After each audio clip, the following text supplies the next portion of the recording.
Hey guys, I'm so glad that you're joining us here today. We're going to go over our memory verse that we've been learning. Remember, we're starting this new series about Joseph, and we're talking about trusting in God. So everyone stand up and let's do our memory verse together. Are you ready? Our memory verse is Proverbs 3:5. Trust in the Lord with all your heart and do not lean on your own understanding. You guys make sure you're standing up and say it really loud so I can hear you, okay? Here we go. Proverbs 3:5. Trust in the Lord with all your heart and do not lean on your own understanding. Stories of the Bible. Joseph and the Promised Land. This is Joseph, Hey! who's the son of Israel and Rachel. Joseph was the most loved of all his brothers, so his brothers hated him. After being sold into slavery and put in jail, Joseph found favor with the Pharaoh and ruled over all of Egypt. He helped Egypt thrive during 7 years of abundance, and then he was prepared for 7 years of famine because God had helped Joseph to understand the Pharaoh's dreams about what would happen to Egypt. Now, during this time, Joseph's brothers came to seek his help, and after testing them, Joseph told them who he was, and he forgave his brothers for all the trouble they had put him through.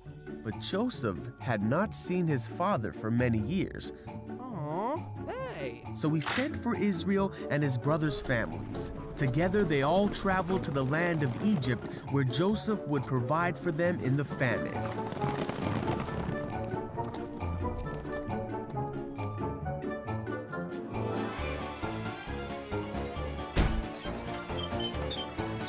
Pharaoh allowed Joseph and all his brothers to settle in one of the best parts of Egypt. And finally, Joseph was reunited with his father.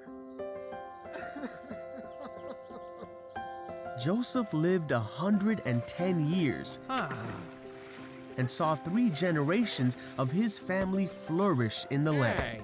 Before Joseph died, he told his brothers of the future of Egypt. He told them of the exodus that would take place, meaning that they would all return to the promised land of their father Israel, his father Isaac, and his father Abraham.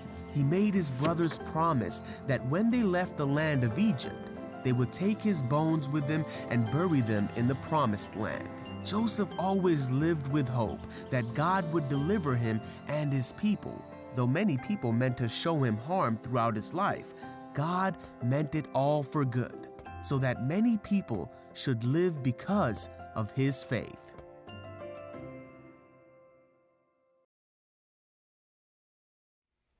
Hey guys, as we've been learning, the story of Joseph teaches us all about how we need to trust in God. Joseph continued to trust in God through all of the things that happened. So I have a question for you here. I have a chair. How many of you guys have ever sat in a chair before? Right? Probably something you do every day. So I'm going to ask you a question. When you sit in a chair, do you ever stop and think before you sit, I wonder if that chair's going to hold me? What if the chair doesn't hold me and I fall to the ground? Do you ever have those thoughts before you sit in a chair? Probably not, unless you live with a prankster, okay? So because we just trust that chairs are made to hold us. So we just sit down in the chair and we trust this chair is going to hold me. You know what? We need to trust God with that same amount of faith, with that same amount of trust, because God will never fail us. The Bible tells us that, so we know it's true. So even though sometimes occasionally chairs break and you fall, that doesn't happen very often, but sometimes it does happen, that will never happen with God.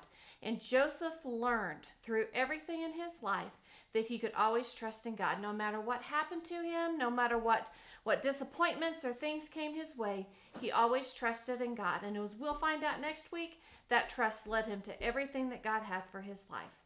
You guys have a great week.